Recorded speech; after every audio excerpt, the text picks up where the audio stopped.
Hello, I'm Chandray Mukherjee. I'm currently working in academic program management in an education management company called Spring Education Group. Prior to that, I was working in the biotech industry in product development, program management, and my journey in during this course has been fabulous because of the fact that I used to think that power always comes with a title.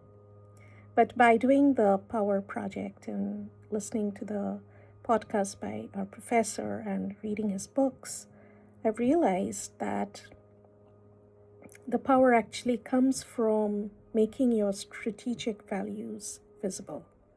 And it happens even before the title can change.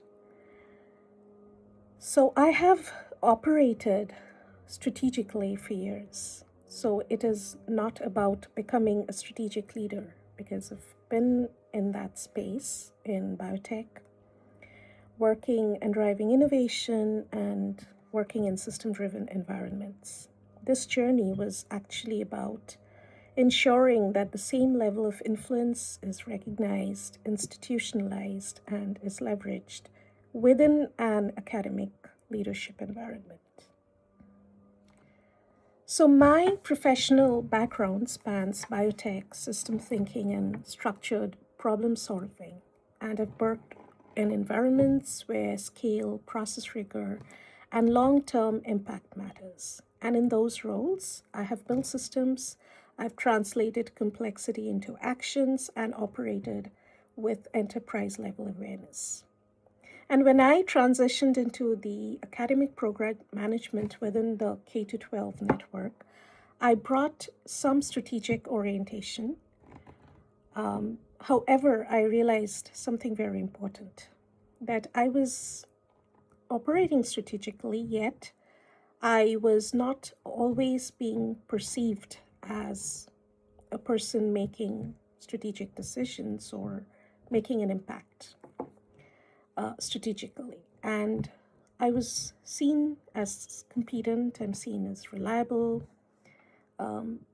seen as execution focused, yet institutionally positioned, not yet as a strategic actor. And that gap became the focus of my Doing Power project. I wanted to translate the informal strategic contribution into recognized institutional influence and wanted to acquire the role of associate director scope even before holding the title. And externally, I wanted to build an independent professional capital.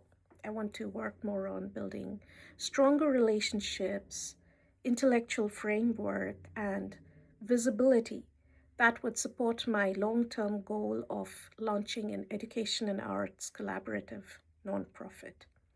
So, this was about increasing leverage in both the domains. So, how did I define success? So, I define success behaviorally and structurally.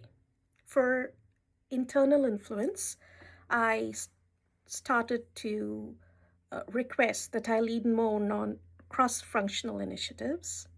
I present data informed insight to leadership, and I shape systems and not just manage tasks. Also, increase decision making visibility. And for the external influence, I wanted to build meaningful senior level relationships with people that matter. I wanted to engage in strategic conversations that spanned beyond my organization and strengthen a narrative that reflects system level leadership. So, power has to be observable, not aspirational. So, what did I do? For internal translation, I made three deliberate shifts. First, I reframed my work. Instead of presenting updates, I presented systems. Instead of describing effort, I described the impact. And instead of reporting tasks, I translated patterns and decision pathways. And second, I reduced cognitive load for leadership. I synthesized teacher feedback into strategic themes. I translated operational friction into scalability discussions, and I presented options, not problems. Third, I acted as if I scheduled the strategic check-ins. I initiated conversation across campus. I approached the senior leadership, the vice president of operations, curriculum directors, head of school, not just for visibility, but also for alignment and contribution. And I stopped behaving like a coordinator or a manager. I operated like a systems architect. The other thing that I realized is that institutional power is stronger when it's not only your only source of influence. So I refined my professional narrative. I positioned myself as a systems builder at the intersection of scientific rigor and creative strategy. I initiated external conversations with industry liaisons and educational leaders. And I began building assets that I can control: relationships, intellectual capital, narrative clarity. This created optionality. So, no, the position that I'm aiming for has not happened yet. The title has not changed yet. But what changed was my access and influence. I began to be included in broader discussions. My colleagues increasingly sought my perspectives on modern design and scalability. Cross-campus interactions and collaborations have now expanded. And externally, I gained a lot of confidence initiating this high-level conversations, reaching out to people I thought that I could never approach before. And very importantly, the most important shift was internal, the change in my mindset. I stopped waiting for recognition and I started shaping perception. So, in one of my previous roles, when my contract ended, I had applied for some full-time positions, but I was declined. And at the time, I assumed my performance would alone secure this conversion, but it didn't. And what I did not realize, that what I did not do, was build broad sponsorship, clarifying criteria early, or managed upward intentionally.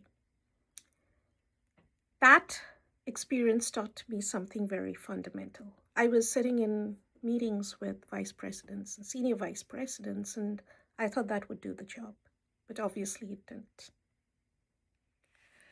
So, from my previous experience, I learned something very fundamental, that competence does not automatically translate to power. The visibility, sponsorship, and strategic position matter very much. And therefore, this course helped me with operationalizing this lesson. I also learned 5 core lessons. The first, power is behavioral. We must act at the next level even before being formally placed there. Empathy is strategic. I used to think I was a very empathetic leader. But understanding what powerful actors value allows us to align influence intelligently. So, empathizing not only with my subordinates in my team, but also with my leaders was very important. Putting myself in their shoes. Conflict tolerance is rare and valuable. And those who navigate it gain leverage. So there is no straight path in trying to avoid conflict. It will be there, and we have to just manage it. Being liked is not the same as being powerful. So, influence sometimes requires discomfort, and then build what you can control. Build your network, build your intellectual frameworks, build your narrative, build your visibility. And these assets together compound. And so, my doing power journey is not about changing who I am. It's about making visible the level at which I already operate. I now approach my work with greater intentionality, more political awareness, and structural thinking. I do not wait for authority to validate my influence. I've learned to build the conditions that make authority a logical outcome. And this is how I now understand power. I'd like to thank my professor. I'd like to thank all my CFs and all my cohort members for this amazing journey. It was a fantastic learning experience, which I'm sure and confident that will last me a lifetime.